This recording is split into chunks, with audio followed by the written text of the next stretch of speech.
Video കാണുന്നതിന് മുമ്പ് നിങ്ങളെല്ലാവരും ഒന്ന് ഹൈപ്പ് ചെയ്യുക. അതുപോലെ തന്നെ എന്ന് പറഞ്ഞു കഴിഞ്ഞാൽ സബ്സ്ക്രൈബ് ചെയ്യാണ്ടാന്ന് കാണുന്നെങ്കിലും 2040 കേരളത്തിൽ സംഭവിക്കാൻ പോകുന്നതില്ല ഇപ്പോഴത്തെ 5 വയസ്സുകാരുടെ കൂട്ടം മരണങ്ങൾ. അതിനുള്ള കാരണവും ഞാൻ പറഞ്ഞുതരാം നിങ്ങൾക്ക്. ഒരുപാട് അറുവാണിച്ചികൾ ഇറങ്ങിയിട്ടുണ്ട്. അറുവാണിച്ചികൾ അതായത് ഇവറ്റകളൊക്കെ എന്ന് പറഞ്ഞാൽ പൈസക്ക് വേണ്ടിയിട്ട് സോഷ്യൽ മീഡിയയിൽ കിടന്ന് ലൈവ് എന്ന് പറയുന്ന പ്രഹസനം, അതിൻ്റെ അകത്ത് പൈസ കൊടുത്തു കഴിഞ്ഞാൽ 150, 200, 300 കൊടുത്തു കഴിഞ്ഞാൽ മൊത്തത്തിൽ തുറന്ന് കാണിക്കുന്നൊരു പരിപാടി, 500, 600 കൊടുത്തു കഴിഞ്ഞാൽ പൊക്കുന്ന പരിപാടി, ഇതൊക്കെയാണ് കാണിക്കുന്നത്. പലരും എന്ന് പറഞ്ഞു കഴിഞ്ഞാൽ കുടുംബമുള്ള ടീമുകളാണ്. ആരും അറിയാതെയാണ് ഇവറ്റകളൊക്കെ ചെയ്തുകൊണ്ടിരിക്കുന്നത്. അതായത് മക്കളൊക്കെ എന്ന് പറഞ്ഞാൽ 5 വയസ്സോ 6 വയസ്സേ ഉള്ളൂ. അവർക്ക് ആർക്കും ഒരു പ്രശ്നം ഉണ്ടാവില്ല ഇപ്പോഴും. കാരണം എന്താ വെച്ചാൽ ഇപ്പം അതൊന്നും അറിയില്ല. ഞാൻ പറയാനുള്ള കാരണം എന്താണെന്ന് വെച്ച് കഴിഞ്ഞാൽ ഇതിനിടയ്ക്ക് ഒരു സെലിബ്രിറ്റി എന്ന് ചമഞ്ഞ് നടക്കുന്ന ഒരാളുണ്ട്. അത് നിങ്ങൾക്ക് ആളെല്ലാം അറിയാൻ പറ്റും. ഇപ്പം ഗൾഫിലേക്ക് പോകുമ്പോഴും മകനോട് യാത്ര പറയുമ്പോഴേ ആ കുഞ്ഞിൻ്റെ മനസ്സ് കണ്ടപ്പോൾ എനിക്ക് തോന്നിയെന്താണെന്നറിയാം, നമ്മളെ പൃഥ്വിരാജിൻ്റെ ഒരു പാവാട എന്ന് പറയുന്ന ഒരു സിനിമയുണ്ടായിരുന്നു. ആ പാവാട എന്ന് പറയുന്ന സിനിമയിൽ പൃഥ്വിരാജിൻ്റെ അമ്മ, അതായത് പിന്നെ ആശാ ശരത്ത് അവതരിപ്പിക്കുന്ന കഥാപാത്രം, അവർ പണ്ട് എപ്പോഴോ ഒരു ഏപ്പടത്തിൽ അഭിനയിച്ചിന്. അങ്ങനെ ആ ഏപ്പടത്തിൽ അഭിനയിച്ചിട്ട് പിന്നീട് എന്ന് പറഞ്ഞാൽ പൃഥ്വിരാജിന് തലപൊക്കി നടക്കാൻ കഴിയുന്നില്ല. അതായത് പൃഥ്വിരാജിൻ്റെ പേര് തന്നെ പാവാടാന്നാക്കി. അതുപോലെയാണ് 2040 ആകുമ്പോഴേക്കും ഇപ്പോൾ 5 വയസ്സുള്ള കുട്ടികൾ അനുഭവിക്കാൻ പോകുന്നത്. കാലം തെറ്റി വന്നൊരു സിനിമയാണ് പാവാട എന്ന് പറയുന്ന ഒരു സിനിമ. കാരണം എന്താണെന്ന് വെച്ചാൽ ജി മാർത്താണ്ഡൻ എന്ന് പറയുന്ന സംവിധായകൻ അത് കാലം തെറ്റി ഇറക്കിയതാണ്. ആ സിനിമ ഇറക്കേണ്ടത് ഈ ഒരു കാലത്താണെന്നേ ഞാൻ പറയുള്ളൂ. കാരണം വേറെ ഒന്നുമല്ല, ഇപ്പോഴത്തെ ഈ അമ്മമാർ എന്ന് പറഞ്ഞു കഴിഞ്ഞാൽ അവർക്ക് ഈ 5 വയസ്സുള്ള കുട്ടികളെ പോറ്റാനാണ്, അല്ലെങ്കിൽ കുടുംബത്തിൽ കുറച്ച് പൈസ ഉണ്ടാക്കാനാണ് എന്നൊക്കെ പറഞ്ഞിട്ട് ഇപ്പോഴും ചെയ്യുന്ന പരിപാടിക്ക് അനുഭവിക്കാൻ പോകുന്നത് ഇവരുടെ മക്കളാണ്. ഇപ്പോൾ പല വീകൾക്കും മനസ്സിലാക്കി തുടങ്ങി. പലതും എന്ന് പറഞ്ഞു കഴിഞ്ഞാൽ ഇപ്പോൾ സോഷ്യൽ മീഡിയയിൽ വന്ന് എന്നെ അങ്ങനെ വിളിക്കുന്നു, എന്നെ ഇങ്ങനെ വിളിക്കുന്നു എന്നൊക്കെ പറഞ്ഞ് കരയാൻ തുടങ്ങി. ഇതിനിടയ്ക്കെന്ന് പറഞ്ഞു കഴിഞ്ഞാൽ മറ്റേ സൻഷ്യ അങ്ങനെ പറഞ്ഞൊരു പെണ്ണുണ്ട്, ഒരു സ്ത്രീയുണ്ട്, അതിന് വലിയ മക്കളുണ്ട്. അതിൻ്റെ ഭർത്താവ് തന്നെയാണ് പോലും ഇതിനു വേണ്ടിയുള്ള ക്യാമറകൾ എടുക്കുന്നത്. അതായത് ക്യാമറയിൽ ഫോട്ടോ ഒക്കെ എടുക്കുന്നതും അതുപോലെ തന്നെ വീഡിയോ എടുക്കുന്നത് അതിൻ്റെ ഭർത്താവാ. എന്താ എടുക്കുന്നത്? ഭാര്യ ഇങ്ങനെ നിൽക്കുന്നത്, അതുപോലെ ഇങ്ങനെ നിൽക്കുന്ന ഫോട്ടോസാണ് എടുക്കുന്നത്. എന്നിട്ട് ഇതെല്ലാം അപ്ലോഡ് ചെയ്യുന്നതും അവൻ തന്നെയാണെന്നാണ് പറയുന്നത്.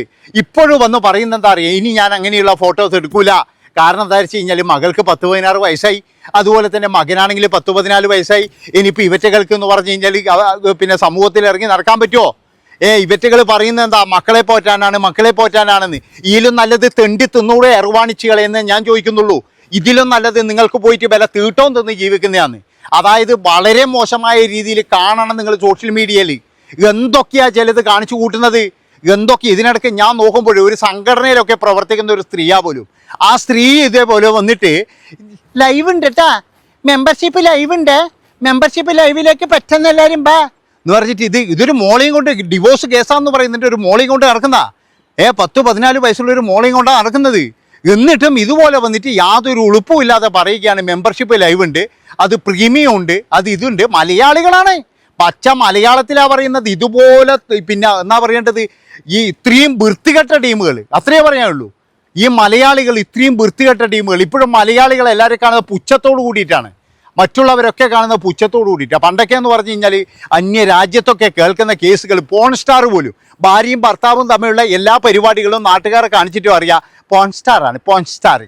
എടോ ഇവനൊക്കെ പെണ്ണ് കെട്ടിച്ച് കൊടുത്ത ആ ഒരു തന്തിയും തള്ളിയില്ലേ, അവരെയൊക്കെ എന്ന് പറഞ്ഞു കഴിഞ്ഞാൽ മറ്റേ മടല് വെട്ടിയിട്ടില്ലേ, ഞാൻ വേറെ പറയുന്നില്ലായിരുന്നു, പറഞ്ഞാൽ കൂടിപ്പോവായിരുന്നു.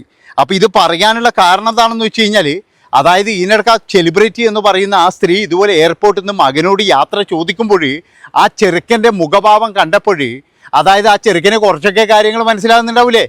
അതുപോലെ തന്നെയെന്ന് പറഞ്ഞാൽ ഇപ്പം ചിലത് വന്നിട്ട് ഞങ്ങൾ നിർത്തുകയാണ്, ഇനി ഞങ്ങളെ അങ്ങനെ വിളിക്കരുത്, ഇത്രയും നാൾ നിങ്ങൾ എന്നെ വി ചേർത്തിട്ടാണ് വിളിച്ചത്, ഇനി വി ചേർത്തിട്ട് വിളിക്കരുത് എന്നൊക്കെ പറഞ്ഞ് ജനങ്ങളുടെ കാല് പിടിക്കാനും, പിന്നെ ചില ആൾക്കാരൊക്കെ എന്ന് പറഞ്ഞ് ഇതെന്തോ ഒരു വലിയൊരു സംഭവമായ ജോലിയാണ്, വിദേശത്തൊക്കെ ഈ ജോലി ചെയ്തിട്ട് ആൾക്കാർ ജീവിക്കുന്നുണ്ട്.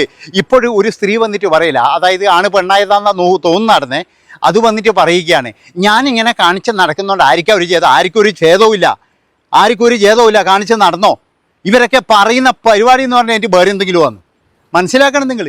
പണ്ടേ ഞാൻ പറഞ്ഞിനി ചുംബന സമരം എന്ന് പറയുന്ന ഒരു നാറിത്തര ഇവിടെ കൊണ്ടുവരുമ്പോൾ ഞാൻ പറഞ്ഞതാണ്. അന്ന് എല്ലാവരും പറഞ്ഞു, താനെന്ത് സദാചാരവാദിയാ, ചുംബന സമര നായകനും ഇന്ന് എവിടെയാണ് കിടക്കുന്നത് നിങ്ങൾ നോക്ക്, സ്വന്തം ഭാര്യനെ വിറ്റിട്ടാണ് തിന്നുന്നത്, മനസ്സിലാക്കാറുണ്ട്.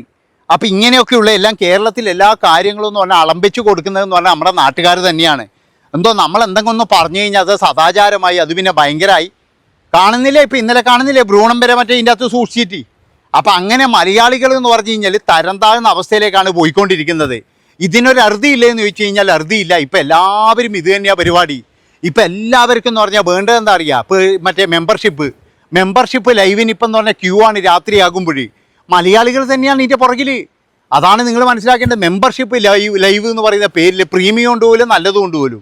ഈ പ്രീമിയം എന്താണ് നല്ലതെന്താണെന്ന് നമുക്കറിയില്ല കേട്ടാ.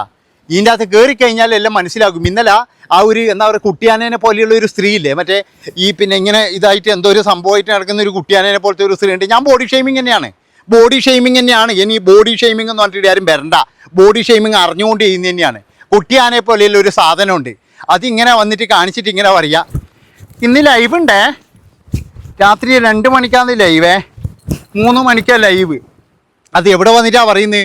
അതായത് ഫേസ്ബുക്ക് പോലെയുള്ള അല്ലെങ്കിൽ ഇൻസ്റ്റഗ്രാം പോലെയുള്ള പിന്നെ യൂട്യൂബ് പോലെയുള്ള മാധ്യമങ്ങളിൽ വന്നിട്ടാണ് പറയുന്നത്. ഇവറ്റകളൊക്കെ അവിടെയാണെന്ന് പറഞ്ഞു കഴിഞ്ഞാൽ എത്ര ആൾക്കാർ ഈ സംഭവം നോക്കുന്നതാണ്, എത്ര ആൾക്കാർ കാണുന്നതാണ്. എന്നാൽ ഇവറ്റകൾക്കൊക്കെ എവിടെയെങ്കിലും വേറെ ഏതെങ്കിലും സ്ഥലത്ത് പോയിട്ട് ഇത് പറഞ്ഞാൽ പോരെ. ഇതങ്ങനെയല്ല. ഇതാണ് പറയുന്നത്. ഇവറ്റകൾ എന്തോരു എന്നാ പറയേണ്ടത്, ജനങ്ങളെ മൊത്തത്തിൽ മണ്ടന്മാരാക്കുന്നതാണോ അല്ലെങ്കിൽ കുറച്ച് പ്രാന്തന്മാർക്കില്ല ആശ്വാസത്തിന് വേണ്ടിയിട്ടാണോ എന്നറിയില്ല. ഇനിയിപ്പോഴെന്ന് പറഞ്ഞാൽ ഇവറ്റകൾക്കൊക്കെ എന്ന് പറഞ്ഞു കഴിഞ്ഞാൽ പറയുന്ന കാര്യം എന്താ വെച്ചാൽ കുടുംബം പോറ്റാൻ വേണ്ടിയിട്ടാണ്. പണ്ടൊക്കെ എന്ന് പറഞ്ഞാൽ റെഡ് സ്ട്രീറ്റിലും മറ്റേടിയെല്ലാം പോയിട്ട് പണിയെടുക്കുന്ന ടീമുകൾ ഇപ്പം എന്ന് പറഞ്ഞാൽ ഓൺലൈനിലാണ് പരിപാടി. അപ്പം ഞാൻ പറഞ്ഞു വരുന്നത് എന്താണെന്ന് വെച്ചാൽ ഇതിൻ്റെ ഭവിഷ്യത്ത് അനുഭവിക്കാൻ പോകുന്നത് ഇവറ്റകളുടെ മക്കൾ തന്നെയാണ്. ഒരു 10-15 വർഷം കൂടി കഴിഞ്ഞാൽ ഇവർക്കൊക്കെ പ്രായപൂർത്തിയായി കഴിഞ്ഞാൽ അവർക്കൊന്നും റോഡിൽ ഇറങ്ങിയിട്ട് നടക്കാൻ കഴിയാത്ത സ്ഥിതി വരുവായിരുന്നു. അന്നേരമാണ് ചില ആൾക്കാർ സ്വയം ജീവൻ ഒടുക്കലും പിന്നെന്ന് പറഞ്ഞാൽ ചിലതെന്ന് പറഞ്ഞാൽ ക്രിമിനലായിട്ടും പിന്നെ ചിലതെന്ന് പറഞ്ഞു കഴിഞ്ഞാൽ വേറെ ഏതെങ്കിലും തരത്തിലേക്ക് നീങ്ങലും ഇതൊക്കെ ഉണ്ടാകാൻ പോകുന്നത് നമ്മളെ കൊച്ചു കേരളത്തിലേക്കാണ്. അതുകൊണ്ട് തന്നെ നിങ്ങൾ ഇനി വിചാരിക്കേണ്ട അയ്യോ മയക്കുമരുന്ന് അതിലും ഭീകരമായ സംഭവമാണ് നമ്മളെ കേരളത്തിലേക്ക് വരാൻ പോകുന്നത്. ഭീകരമായ സംഭവമാണ് വരാൻ പോകുന്നത്. അന്ന് ഖേദിക്കും എല്ലാവരും. ഇന്നിപ്പോഴെന്ന് പറഞ്ഞു കഴിഞ്ഞാൽ എന്താ ലോകം മൊത്തം മറച്ചു വെക്കണം, അല്ലെങ്കിൽ മൊത്തത്തിൽ എന്ന് പറഞ്ഞു കഴിഞ്ഞാൽ തിരിച്ചു വെക്കണം. പിന്നെയെന്ന് പറഞ്ഞാൽ ഞാൻ പറഞ്ഞല്ലോ, ഇവിടെ കുടുംബമായിട്ട് ജീവിക്കുന്ന അസൂയുള്ള കുറേ ടീമുകളുണ്ട്. അതായത് എന്നാൽ ഫെമിനിസ്റ്റാ ഇങ്ങനെയൊക്കെ പറഞ്ഞിട്ട് അത് കുടുംബങ്ങളോട് അവർക്ക് അസൂയാണ്. കുടുംബമായിട്ട് മാന്യമായി മര്യാദയ്ക്ക് ജീവിക്കുന്നവരെ കാണുമ്പോൾ നിങ്ങൾക്ക് ചൊറിച്ചൽ തുടങ്ങും. ആ ചൊറിച്ചൽ തുടങ്ങുമ്പോഴേക്കെന്ന് പറഞ്ഞാൽ എന്താ പ്രശ്നം എന്ന് പറഞ്ഞാൽ ഇവരുടെ കുടുംബം എങ്ങനെയെങ്കിലും തകർക്കണം. ഇതാണ് ഇവരുടെ ആവശ്യം എന്ന് പറഞ്ഞു കഴിഞ്ഞാൽ. അതിനു വേണ്ടിയിട്ട് ഇവർ കൊടുക്കുന്ന ക്ലാസ്സുകൾ നമ്മുടെ കേരളത്തിൻ്റെ സംസ്കാരം എന്നെല്ലാം പറഞ്ഞു കഴിഞ്ഞാൽ അങ്ങനെ അങ്ങ് കപ്പൽ കയറി പോകുന്ന പോലെയാണ്. ഇതൊന്നും പിന്നെ എന്താ പറയേണ്ടത്, ആ പഴയ കാലമല്ല എന്നൊക്കെ പറയുമ്പോഴും ഇവിടെ എന്ന് പറഞ്ഞ് ഈ നല്ല കാലത്ത് നമുക്ക് സന്തോഷിക്കേണ്ട വിധത്തിൽ എന്തെങ്കിലും വേണ്ടേ?